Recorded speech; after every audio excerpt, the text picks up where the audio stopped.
Yeah, so in this game, there's still Valley Fire is a massive threat.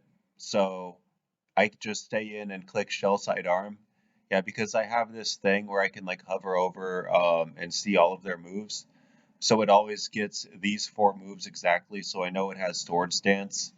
I think actually multi-attack does more damage to me than Crunch, right? But yeah, anyway. Um, so I just have to stay in and click my specs to attack.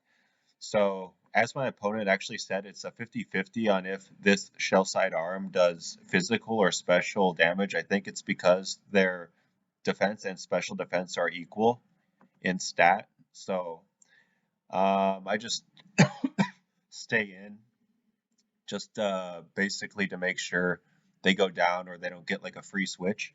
So here, I actually predict them to want to go into perhaps a hazard lead or into a Dynamax setup mon. So I go into an offensive mon so that I can Dyna with Life Orb if they want to try to set up or something and then Dyna on me. Or also, this thing has Energy Ball, so they may try to go into a Stealth Rock or Spike user, and a lot of them are, of course, Rock and Ground type, so Energy Ball hits them really hard. Um, and also, Meowstic is a bit tricky for opponents because it can be either Specs or Life Orb, so they don't know which I am. Um, so I did predict that they did go into a hazard setter, and here I think Leech Life is really obvious from them, so I somewhat predict them not to go for that. Um, and then, of course, Sticky Webs is just really good in general. Plus, if I switch out and then switch back in, I get hit by Sticky Webs, and this is my only offensive threat really on my team. It's like the only setup mon I have. So that's also why I wanted to bring it out first, just so I can start breaking my team before they set up their Dynamax first and then start sweeping me first, basically. So I also want a nasty plot here so that webs doesn't necessarily matter because I want to create a big advantage early on in the game so that even though they have webs, they won't really have the ultimate damage output to break through the rest of my team, even if I'm always going second. Plus, I do have a flyer and another priority user in the back, which helps. Um, but yeah, I definitely want to set up a nasty plot because Leech Life again is an obvious play. Plus, I do believe I live somewhat healthily, so I can afford to just nasty plot here. Um, Plus, they may not even expect the Dyna as well. They probably don't expect me to stay in because Leech Life is super effective. So that's also why nasty plot is good just statistically based on what the opponent wants to do. Um, So here I'm debating if they are trying to like bait me into going for Max Phantasm and into their normal type, but they only have 3 months left at that point. I think I was even calculating how much Max Mindstorm would do to Aegislash. But like even if they want to swap into a normal type, I don't think there are very many normal types that can even like outspeed Meowstic. Plus, I would get another hit off anyway. Um, the next following turn. Plus, it's just safe in general just to use Phantasm in case if they do stay in. I think I had another point. But yeah, here I definitely predict them to want to Dyna guard here. So I'm actually debating on if I want to swap out. Because I do have a couple flyers. And Meowstic seems to be a really big threat because they had to bring in this somewhat suboptimal answer to Meowstic. So I'm thinking it would be really good to preserve it, which actually does end up being the case. Their last two Mons, as I sort of predicted at this point, are actually really weak to Meowstic. Because if they're bringing in this Mon, obviously, like the rest of their Mons are very likely. I mean, they probably are bad against Meowstic, but I don't at this point necessarily know if they would be good against me if my speed is lowered, because obviously if I switch back in, my speed is lowered, and then maybe they're suddenly good against me.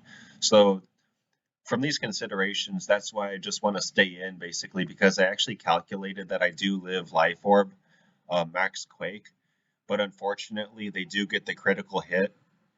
I would have gotten a huge hit on the side guard, but oh well.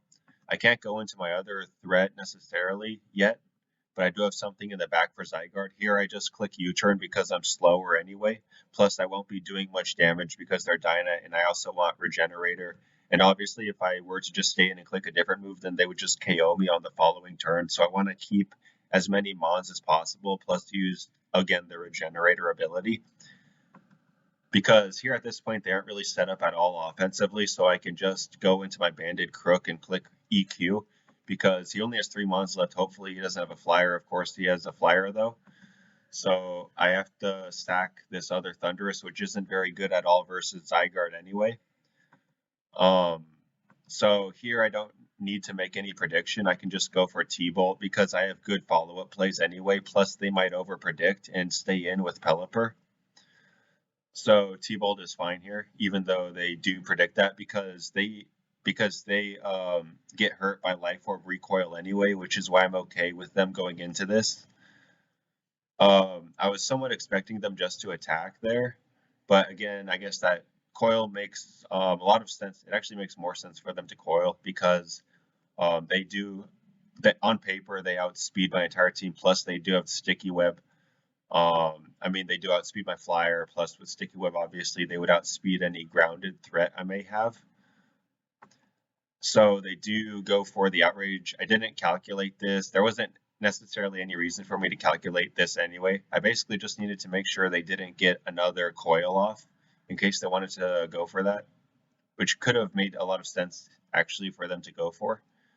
But yeah, I don't want them switching back into Pelipper because I need to start getting more damage on their Mons in general. So I actually stay in instead of switching to my last hidden Mon because I'm hoping they get the 3-turn Outrage, because then I can set up a Calm Mind and be much more offensive, or at least because if you set up a big threat, then you can easily predict what your opponent's next move will be. But if you don't do that, then it's harder to guess because then your opponent has more leeway to make whatever kind of play they want to make, but you're forcing them to make specific plays if you like set up or do certain things like that. So I tend to like setup in general for that, just not even to be offensive, but just to predict what my opponent will do next. So here I go for, of course, it's too dangerous to set up a Calm Mind at that point because obviously they're already set up with a Zygarde at +1, even though they're Life Orbless. They could have Iron, so that would hit me for super effective, plus they wouldn't miss. And I think Confusion is only at 30% at this point. It got nerfed, and even 1,000 would hurt, plus I wouldn't get anything back, really, from Draining Kiss. And their last Mon could just be my Comfy. I don't know that yet. So that's why I just go for the safe Draining Kiss. Here I'm running low on time because it's kind of hard for me to think like what my exact end game will be. I think the optimal thing is just to go Tornadus here, because I can even switch out one last time if I have to and get a Regenerator. And then probably tank whatever hit from Zygarde, plus then maybe have a chance at least of beating Pelipper with like Hurricane, Crit, and Confusion and whatnot. Plus it might even KO because Pelipper has really bad Spadef, which was also my thinking, which is why I wanted to sack the Thundurus, because Tornadus, I think, especially Assault Vest Tornadus, which this is, can get the job done against Pelipper. And of course, the Tornadus is offensive against both Pelipper and Zygarde, which is why I chose to sack the Mons that I sacked, because they aren't as good against my opponent. So here, I basically just U-turn because I can catch Zygarde.